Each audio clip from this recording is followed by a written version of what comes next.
Scorpio, hi! Welcome to Mystic Queen PH.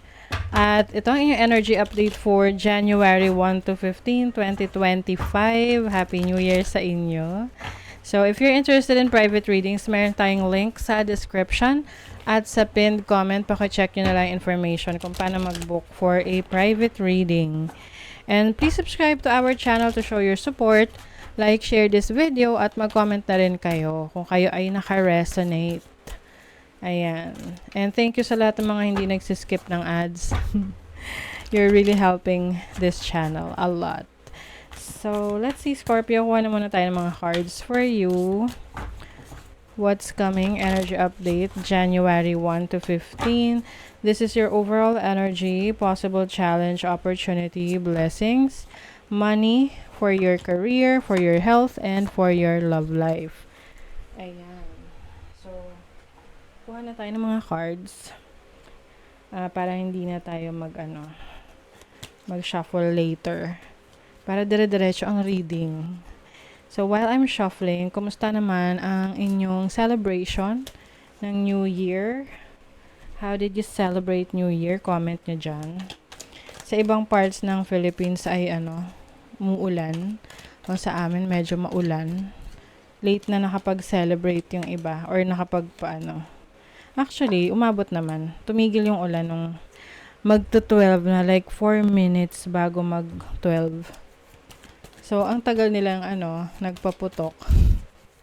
Mga 15 minutes silang nagpapaputok. Okay. Ayan na. So, i-set aside muna natin yung mga cards para maayos. Okay. Scorpio, for you, the overall energy is you have the 10 of Wands. Naku, puro nabaliktad ko siya. Anyway, 10 of Wands. So, ibig sabihin nito is maaring medyo busy kayo ngayong first half ng January. Maraming kailangang asikasuhin. I think ito yung mga nag-pile up na task or kailangan nyong gawin nung nakaraang taon pa, no? Tapos ngayon, hinahabol nyo. Naghahabol kayo or maghahabol kayo ngayong first half ng January. So, yung mga lilinisin, mga aasikasuhin, mga trabaho, projects na kailangan tapusin. But, definitely, kaya nyo naman tong maayos. Matatapos nyo naman yan. And then, your challenge is the 9 of Wands. So, this is about, maaring meron kang yung iba sa inyo, meron kayong gusto ng iwanang situation, but andun pa rin yung paniniwala nyo na baka maayos pa. Oo, or baka lang, bugsulong ng damdamin, kaya ka nagsistay, ay kaya gusto mo umalis, but you still wanna stay. So, ito yung time na kailangan mo pagnilay-nilayan kung talaga bang gusto mo pa. This can be your career path, your situation right now, sa trabaho mo, sa business mo, sa relationship mo with someone. Kasi iba sa inyo pagod na eh. Lalo na kung nasa situation ka na parang feeling mo, ikaw na lang lahat ang gumagawa, na wala kang katulong, wala kang kasangga, walang sumusuporta sa'yo. Parang pasan mo ang daigdig, 'di ba? So, somehow, mahirap talaga na pagdaanan yung ganong situation na feeling mo walang gustong tumulong. So, maybe you have to reassess your situation. Ano ba yung kailangan mo i-let go? Kung hindi mo na talaga kayang pagsabay-sabayin. So, for your opportunity, you have the 4 of Pentacles, which is stability in your finances. This is also holding on to something. So, mas marami ka ngayong savings. May opportunity ka ngayon na gastusin lang yung pera na meron ka para sa mga importanteng bagay. At yung mga anything unnecessary, hindi mo na siya pagkakagastusan dahil mas gusto mo ngayon mas makaipon. And then, your blessing is the Hierophant. The Hierophant is someone na marunong sa buhay. Kumbaga, meron na siyang wisdom sa kanyang experiences. So, yung mga experiences mo na yun yung tutulong sa'yo para magdala ng mas maraming blessings sa buhay mo.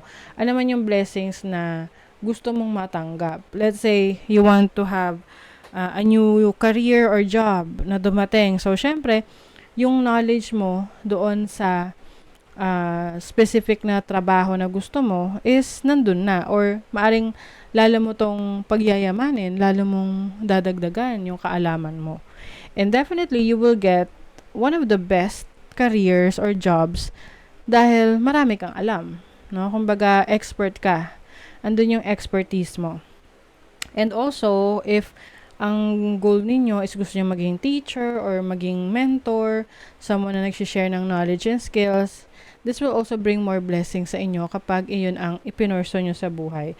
So, for your money, you have the Page of Swords. So, very curious ka ngayon about learning new ways to earn money. So, pwedeng yung iba sa inyo gusto nyo matutunan paano kumita ng pera online, or hindi lang sa specific na career path na meron ka. So, example, work from home ka na. So, syempre, that's also your way to earn money online. Pero, napaka-diverse kasi ng opportunities, no, sa online. So, ngayon, you are learning. You are researching about new ways. So, hindi lang to sa earning opportunities na magdadala ng pera sa'yo. This is also about how to manage your finances.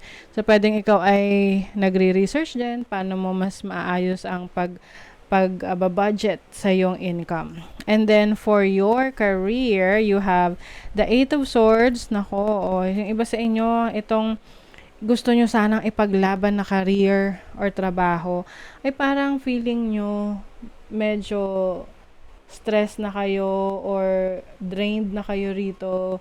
So, sabi nga don't quit when you're tired, quit when you're done. So, wag ka raw mag-give up or mag-quit kapag pagod ka lang. Kasi pwede ka naman magpahinga. Magka-quit ka lang kapag talagang tapos ka na doon at ayaw mo na. So, yun yung kailangan mong i-reassess sa situation mo, sa trabaho mo, sa career mo. Kung ikaw ba talaga ay pagod lang o tapos na, ayaw mo na. Diba? So, for your health, you have the Eight of Pentacles. So, you may be spending some money on your health para sa beautification, para sa pag-improve ng kalusugan mo, maaring sa vitamins, sa mga supplements, sa mga procedures na dapat gawin or kailangan gawin para mas mapaayos mo or ma-improve mo ang iyong kalusugan or yung health mo or yung iyong skin, no? Yung iba, nag-undergo ng mga procedures like, facial, ganyan, or anything na ginagawa sa mga clinics para mapabuti or mapaganda ang kanilang itsura or ang kanilang pangangatawan. Okay, and then for your love life, you have the Queen of Swords. Okay, some of you, marami na kayong na-realize about, if you are in a relationship, pinag-iisipan mo na itong connection that you are dealing with, if you're ready to let this go, no? Let this person go. So you feel like parang this person ay maaring hindi mo na siya kakampi or kasangga, kasi parang kahit na nasa relasyon ka, feeling mo mag-isa ka lang kasi you do all the work, 'di ba? Sa relationship, kailangan give and take, 'di ba?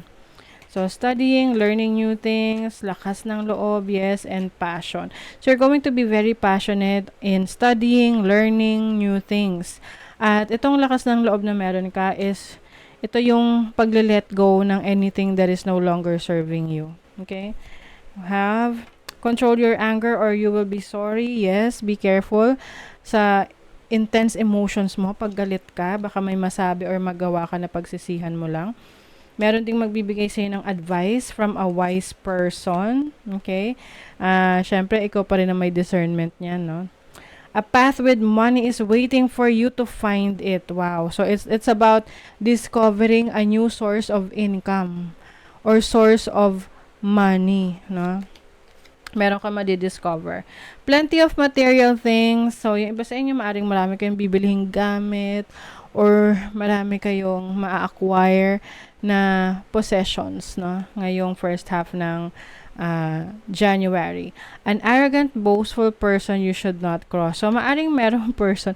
I think ito yung kailangan mong iwasan, no? Kasi pwedeng ikaw ay maka-encounter sa isang tao na arrogante, na mag-trigger sa'yo, mainis ka, magalit ka, hindi mo makontrol emotions mo.